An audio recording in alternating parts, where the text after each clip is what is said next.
Greetings, this is Jazz for Jazz Reviews, delivering the much anticipated and needed step to the all-new sense of Assassin and its order.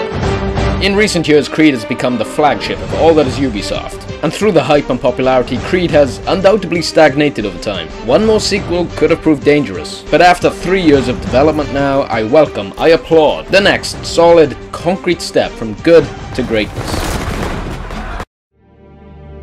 After the millions invested in marketing, you would know it's the American Revolution, the struggle between patriot colonials and the British loyalists. Through the press and interviews, Ubisoft would like to imply the affiliation and choice of side in this era is not overly important. The outcome of the revolution not nearly as important as the war against Ubisoft's Templars. But it is. It is clear that despite the marketing play on moral dilemmas, with our main character Connor being half-native Mohawk and half-British, our character's affiliation is almost instantly predetermined colonist blue. With that and the sense of oppression in mind, the narrative throws the player into Boston, which you could imagine for the time was rife with contempt for the British Empire. So as with all previous installments in the series, 3 is strung together with the ever-learning Desmond Miles in the modern world. As the complexity spins and spins in the linking side narrative, the player will not be subjected to Desmond sections all that long. That little side narrative is brewing and brewing for the future. So let us throw away the worry of 2012 world destruction, past civilizations and conspiracy, and concentrate on exactly what makes Assassin's Creed 3 different from its predecessors. The transition from Renaissance Italy to the open frontier allows for a level of variety and creativity other reviewers would say is too open, too diverse. I disagree. In past years, Creed has toyed with the concept of open world, but now the player is granted true exploration of a gaming world. From the plains, mountains, trees, the eastern seaboard, I honestly haven't seen this kind of development since Red Dead.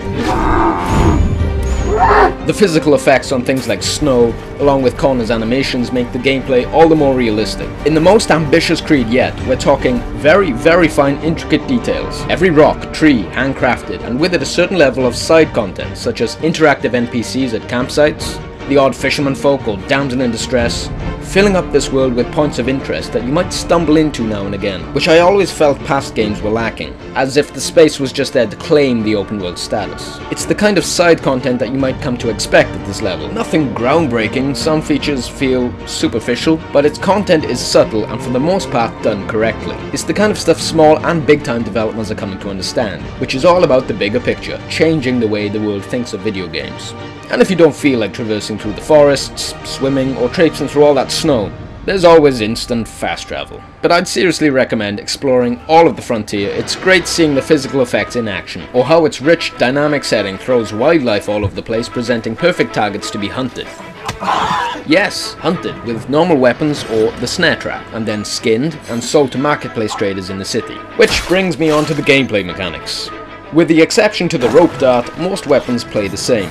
What is this rope dart, you ask? Think Scorpion Mortal Kombat.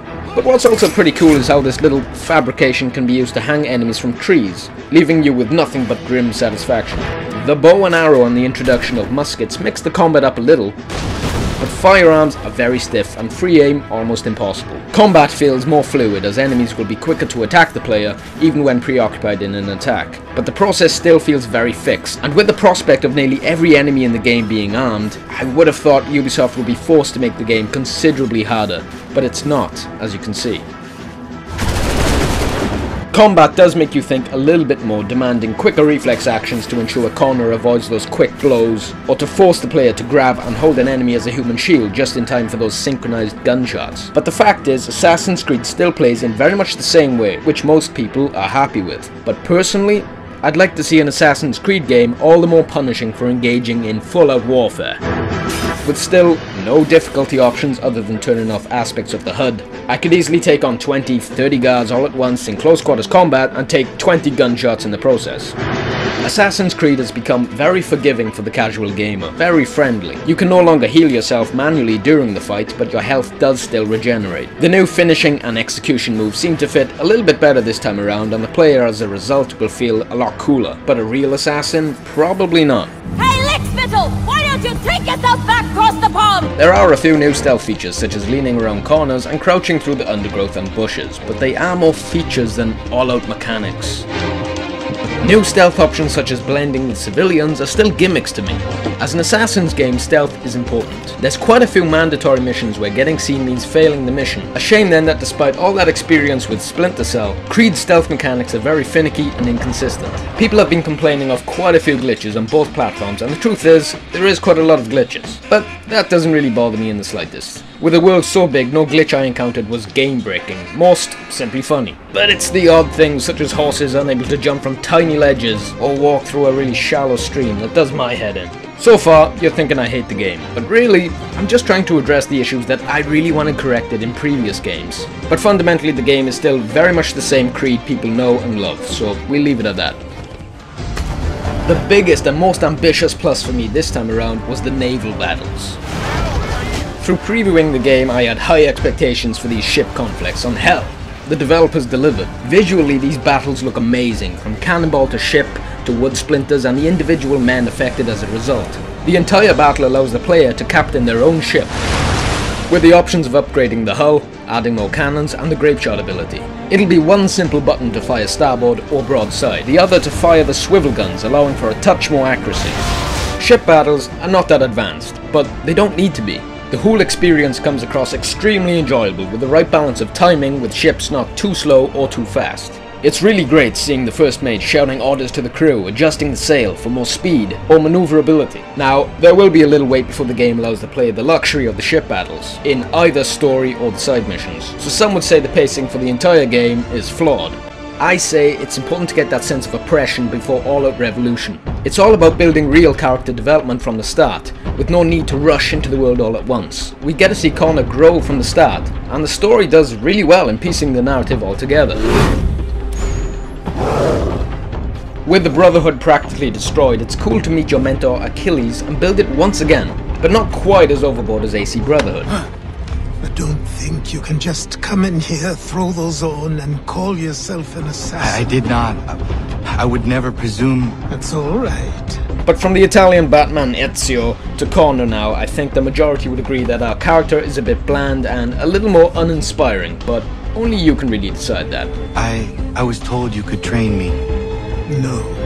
On a side note, he is one frustrated character, which does make for a little more entertainment. Who did what and why must wait? My people come first. How long do you sit on... And you know, for the first 2 hours, it's not even Connor the player will be controlling. I'll leave it at that. So mission structure, as you can see, is all over the place for this one. The main story will have you doing anything from collecting information on targets, throwing tea, running through battlefields, walking through operas, and then assassinating your targets. And a little progression will take you into New York, which in reality isn't all that different from Boston in the game.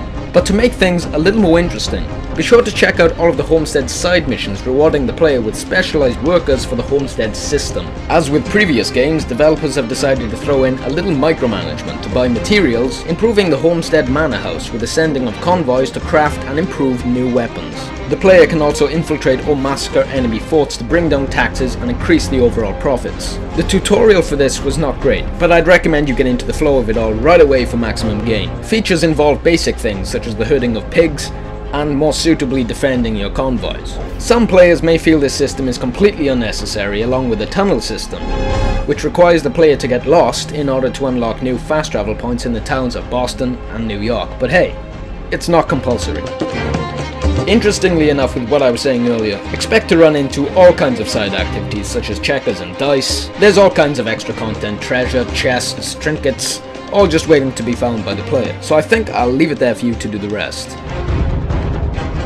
I've delayed you the footage of the free running so far, my apologies, but I still submit Assassin's Creed retains the crown for the most advanced climbing or platforming mechanics yet. As one of the more impressive improvements to the game, from block buildings to intelligently designed trees and cracks set in stone, gameplay is all seamless in this area. For this kind of setting, Creed had to adapt, and they have. Graphics still look as great as ever on consoles, specifically with the water effects and ship battles. For PC, unfortunately, we won't see Creed hit the platform till November 20. Ubisoft are notorious for this. But all in all, with the extension of a very unique multiplayer offering new modes, new perks, and improving on what was already there, expect a playthrough in excess of 20-30 hours, as long as the player half appreciates all the extra work gone into the open world and the side content.